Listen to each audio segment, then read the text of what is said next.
இன்றைக்கி கடவுள் அவங்களுக்கு கொடுத்துருக்க வசனம் யோவேல் 2:15. சியோனிலே எக்காலம் ஊதுங்கள், பரிசுத்த உபவாச நாளை நியமியுங்கள், விசேஷித்த ஆசரிப்பை கூறுங்கள்.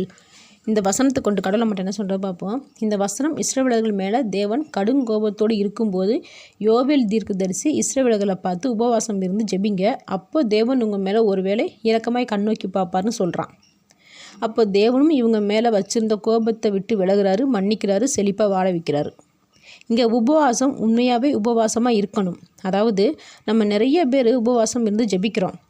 சில பேர் ஒரு வேளை சாப்பிடாம ஜெபிப்போம், சில பேர் 2 வேளை சாப்பிடாமல் இருப்பாங்க, சில பேர் ஒரு நாள் முழுவதும் சாப்பிடாமல் இருப்பாங்க. எல்லாமே சரிதான். ஆனால் காலையிலையோ மத்தியானத்துலேயோ நைட்லேயோ ஏதோ ஒரு நேரத்தில் உபவாசம் இருக்க போகிறோம்னா அதுக்கு முந்தின வேளையில் வயிறு ஃபுல்லாக சாப்பாடை சாப்பிட்டுட்டு அடுத்து உபவாசம் இருப்பாங்க. சாப்பிட்ட சாப்பாடு ஜீரணிக்க கூட முடியாதபடிக்கு சாப்பாடு சாப்பிட்டுட்டு விரதம்னு சொல்லக்கூடாது. அதே போல் ஒரு நாள் முழுவதும் உபவாசம் இருக்கிறவங்க டீ, காஃபி, பால், பழங்கள், பிஸ்கட் இப்படி சாப்பிட்டுட்டு விரதம்னு சொல்லுவாங்க. இதுக்கு பேர் உபவாசம் இல்லை.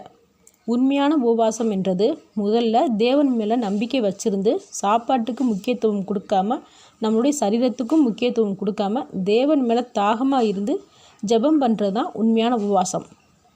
மாத்திரை சாப்பிடணும், வெறும் வயிற்றை சாப்பிடக்கூடாது. அதனால் நான் ஒரு காஃபி, பழங்கள் சாப்பிட்டேன்னு சொல்லக்கூடாது. அப்போ நம்மளோட நம்பிக்கை மாத்திரை மேலே தான் இருக்குது. தேவன் குணப்படுத்துவார்னு நம்பிக்கை இல்லாமல் போயிடுது. உண்மையான உபவாசம் என்றது தேவனுடைய வார்த்தை நமக்கு எப்போ வெளிப்படணும்னு, தேவன் எப்போ நமக்கு வெளிப்படுவார்னு இருதயத்தில் தாகத்தோடு காத்திருந்து ஜெபிக்கிறது தான் உண்மையான உபவாசம். இப்படிப்பட்ட உபவாசத்துக்கு நிச்சயமாக தேவன் பதில் கொடுப்பார். நம்மளுடைய உபவாசம் தேவனை சோதிச்சு பார்க்குற மாதிரியும் இருக்கக்கூடாது, தேவனை ஏமாத்துற மாதிரியும் இருக்கக்கூடாது. ஆமேன்.